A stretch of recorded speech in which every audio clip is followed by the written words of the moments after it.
महाराज 2 दिन के लिए जाने के लिए आप इतनी तैयारी करते हो, तो क्या आपको नहीं लगता कि जहां हमें परमानेंटली जाना है वहां के लिए भी कुछ तैयारी कर लें? ईमानदारी से बताना कि आपको नहीं लगता कि हमें जहां परमानेंट के लिए जाना है वहां की भी कुछ तैयारी कर लें? आपने नहीं सोचा, इसीलिए राधा सखी परिकर ने सोचा और ये दिव्य आयोजन करवा दिया आप लोगों के लिए। बोले बांके बिहारी लाल की जय हो। दूसरी बात समझ में आ रही है ना? देखना, सामान्यतः सामान्य धरातल की स्थिति में बात बोली जाए तब समझ में आ जाती है। दूसरी बात, आजकल जो युवा पीढ़ी है, जो माताएं आप लोग तो पूजनीय है, जो युवा पीढ़ी हो रही है जिनमें कहीं ना कहीं संस्कारों की कमी हो रही है, और फिर यूं कहें कि वो बोलते हैं खुद को कि हम मॉडर्न लाइफ जी रहे हैं, ऐसे लोगों के लिए मन में एक संदेह, एक संशय होता है। कभी कभी हमारे मन में भी ये संशय आ जाता है कि इतनी कथाएं क्यों। अभी कल एक बहन कह रही थी कि महाराज जी इस रायपुर के प्रेजेंट टाइम में 6 जगह भागवत हो रही है। टीवी खोलो, जो चैनल बदलो उसी में भागवत आ रही है। कभी हम विचार किए कि हमें कथा की आवश्यकता क्यों? जो भी हम चैनल खोले उसी में कथा आ रही है। कभी भागवत कथा, किसी में राम कथा, कहीं पे शिव पुराण की कथा। ये जो भागवत कथा, राम कथा, शिव कथा, देवी कथा, ये जो कथा है ये क्यों? इसका हमारे जीवन से क्या तात्पर्य है? हम क्यों सुने कथा? क्यों सुने भाई? कथा में हम क्यों आए? 3-3 घंटा अपना खराब करके जाएं? 3 घंटे काम कर लें तो और कुछ भी हम कर, कुछ सदुपयोग हो जाए। एक ऐसे युवक आया, नौजवान, मेरे से बोला महाराज जी आप प्रत्येक दिन 3 घंटे कथा बोलते हो। हमने कहा नहीं, कभी कभी 4 भी हो जाता है, श्रोता अच्छे मिल जाते हैं तो। चलो ठीक है, 4 घंटे आप कथा बोलते हो। हमने कहा जी। 7 दिन तक बोलते हो? हमने कहा जी। तो 7 चौक कितने हुए? 28। कितने हुए? 28 घंटा आप लोग, आपकी कथा में कम से कम नहीं तो 400-500 तो आते होंगे। हमने कहा वो तो स्थान के ऊपर होता है, कहां कौन कितना आता है।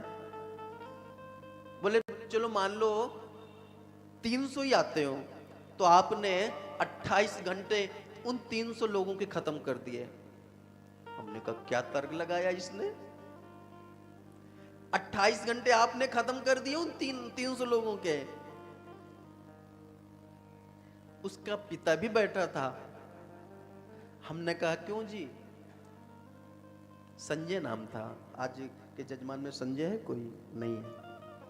तो संजय नाम था उनका।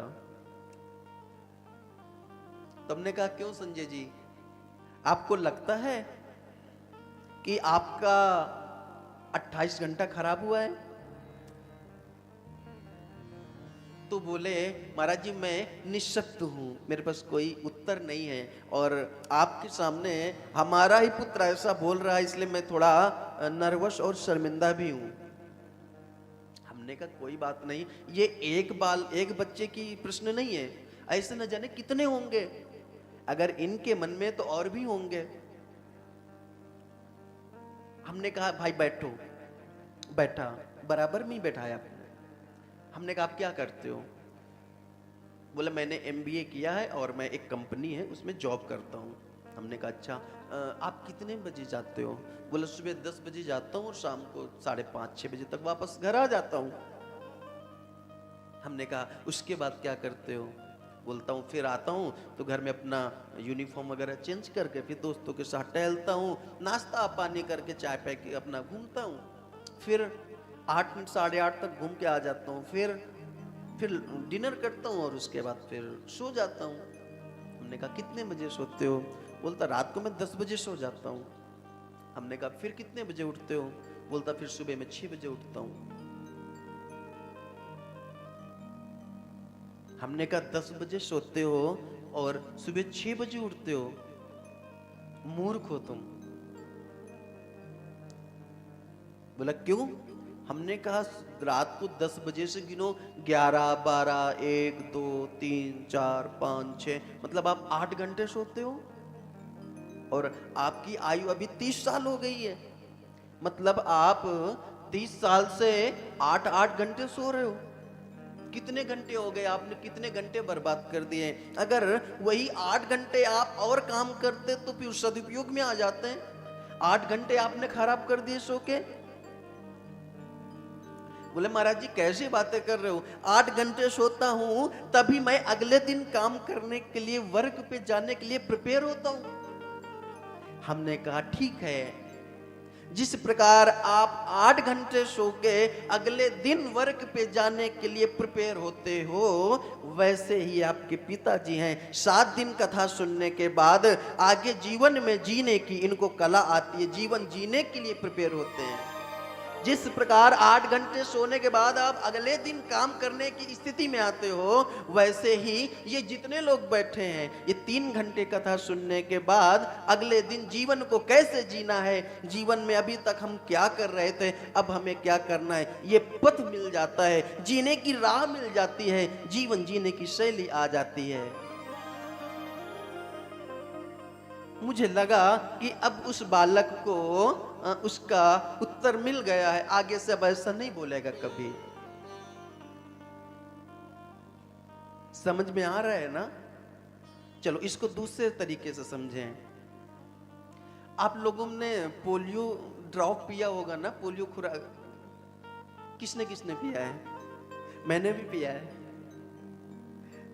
तो पोलियो में क्या कहा कि 2 बूंद जिंदगी की, कितने साल से, 0 साल के बच्चे से लेकर 5 वर्ष तक के बच्चों को पिलाया जाता था। कितने साल के? ये उपहास की बात नहीं है, क्या है सामान्यता या बात बोली जाए तो समझ में आती है। तो पोलियो की दवा किसको पिलाई जाती थी? 0 साल के बच्चे से लेकर 5 वर्ष तक के बच्चे को पोलियो ड्रॉप अवश्य पिलाएं। क्यों? क्योंकि कहते थे कि नहीं पिलाओगे तो अंग से विहीन हो जाएगा, अर्थात अपलंग हो जाएगा, ऐसा बोलते थे, विकलांग हो जाएगा। अगर पोलियो ड्रॉप नहीं पिलाए तो शरीर से विकलांग हो जाएगा।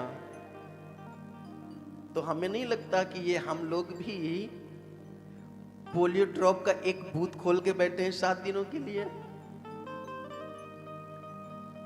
उसमें 0 वर्ष के बच्चे से सिर्फ 5 वर्ष तक के बच्चे के लिए ड्रॉप दवाई थी, और इसमें जिसका अभी जन्म नहीं हुआ, जो गर्भ में है, उससे लेकर मरने वाले तक को पोलियो ड्रॉप पिलाई जाएगी 7 दिनों तक।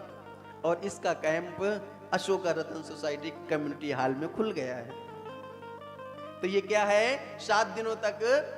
दूसरी बात, अच्छा वो दवा नहीं पियोगे तो विकलांग हो गए शरीर से, और ये दवाई नहीं पीना तो मन से विकलांग हो जाओगे।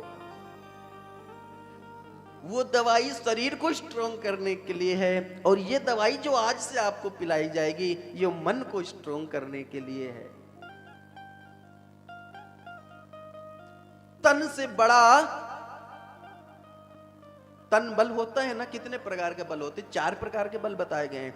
तन बल से बड़ा मन का बल होता है ना। शरीर में सामर्थ्य ना हो चलने की, फिर भी मन में बल हो कि नहीं हम चल लेंगे, कर लेंगे, तो इंसान चलता है।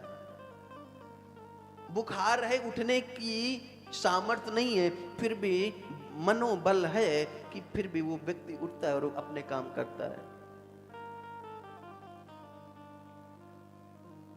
तो महाराज ये जो कथा है इसलिए आवश्यक है कि कथा को सुनने से हमारे कल्मश दूर होते हैं और हमें भगवान की प्राप्ति होती है, भगवान के चरणों में प्रेम होता है।